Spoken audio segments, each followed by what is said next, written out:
Здравейте, приятели! Както знаете, в днешно време все повече се говори за алкално-киселинния баланс в нашия организъм. Ето защо е хубаво след всяко хранене да приемаме някакъв пробаланс. И днес съм решил да ви покажа поредния продукт на компания LR, с която аз си партнирам. И това е продукта, така наречения пробаланс. Пробаланс, това са таблетки, които са много богати на минерали и микроелементи, като калий, калций, магнезий, натрий, мед и молибден, които са нужни за нашият организъм. Когато нашият организъм е свръхкиселинен, хиперкиселинност, така да го кажем, той е предразположен към всякакви болести. Именно тогава е хубаво да ползваме пробаланс, за да навалим нивата на киселинност в нашия организъм. Отделно, ако го комбинираме с алоe вера гел за пиене, който снабдява организма с жизненно важни вещества и помага за оползотворяване на хранителните вещества, подпомага имунната система и енергийния метаболизъм, в комбинация с пробаланс просто се съчетават идеалната комбинация. Хубаво е да сме по-алкални, организма ни да е по-алкален, но храните, които ядем в нашето забързано ежедневие, няма как всеки ден да едем доматки, краставички, прясно, всичко, които храни не са толкова киселинни. Знаем всички, че месата, рибата, всички видове меса и пържени картофи, варени, пържени картофки, всяко пържено месо са силно алкални или така киселинни. Затова реших да ви направя това видео и да ви покажа и действието на нашия продукт пробаланс. Ще демонстрирам. Взел съм едни лентички, на които е показано.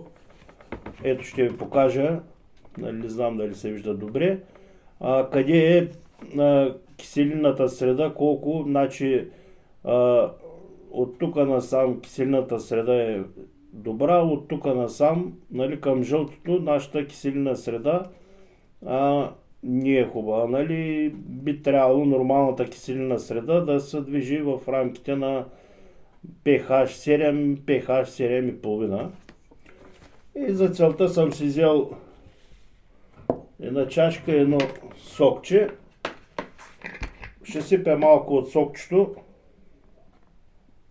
в чашката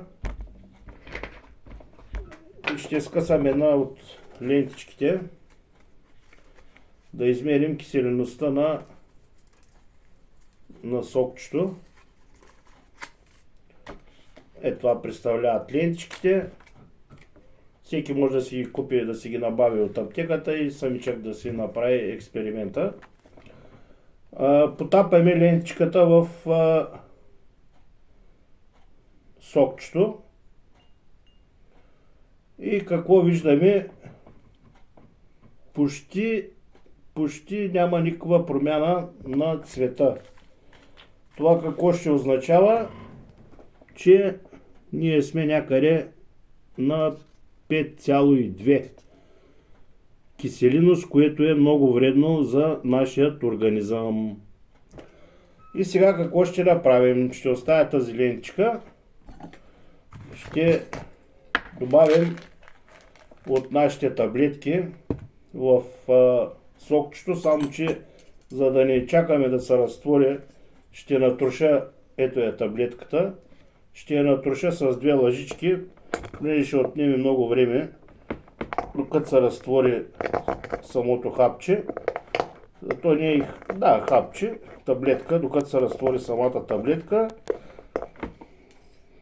Ето, натроших я таблетката и ще я сложа в сокчето, след което ще разбъркаме и ще изчакаме малко да подейства. И отново ще измерим киселеността на също това сокче, което измерихме преди малко. Ще вземем нова лентичка, естествено.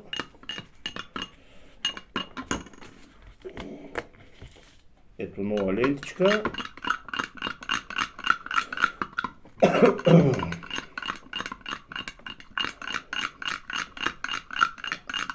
Да, малко търпение, сега след малко мисля, че може би всичко е наред вече, разтворила се. И ще потопим отново лентичката в среда, в която сме намалили киселеността или сме намалили алкално-киселения баланс, така да кажем. Потапяме същата лентичка, друга лентичка, не същата, в същата среда, която преди малко бяхме потопили. Не се е разтворило хубаво таблетката, хапчето, но понеже времето не ми позволява. И ето вижте действието на нашия пробаланс. Може би някъде тук, не знам точно къде, но 7-6, между 6,5 и 7. Ако разтворя още малко по-хубаво таблетката, може би ще стане и 7. Да, мисля, че и към 7. Нашият алкалон-киселинен баланс. Как приемаме таблетките? Таблетките са, ето какво представляват, като хапченца. 3 пъти по 4 таблетки след всяко хранене е достатъчно да се приемат. Аз ги приемам с вода, може и с алоe. Кой както е решил, кой както е преценил за себе си.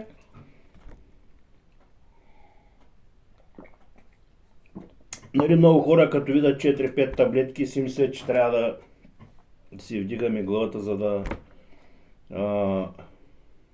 ги погълнем, но по-правилният начин е да не си вдигаме главата, а да пием таблетките, тъй както сме 4 на един път и всичките отиват където им е мястото. И така, видяхте действието на нашия пробаланс. Разбира се, киселини в стомаха, уриглане, гастрити, язви и така нататък. Действието се усилва, когато го комбинираме с алоe вера. Надявам се, че съм ви бил полезен с това видео. Пожелавам ви един хубав и усмихнат ден. Бъдете живи, бъдете здрави и не забравяйте, че превенцията винаги е по-важна от лечението в болница или там, където и да било. Хубав ден!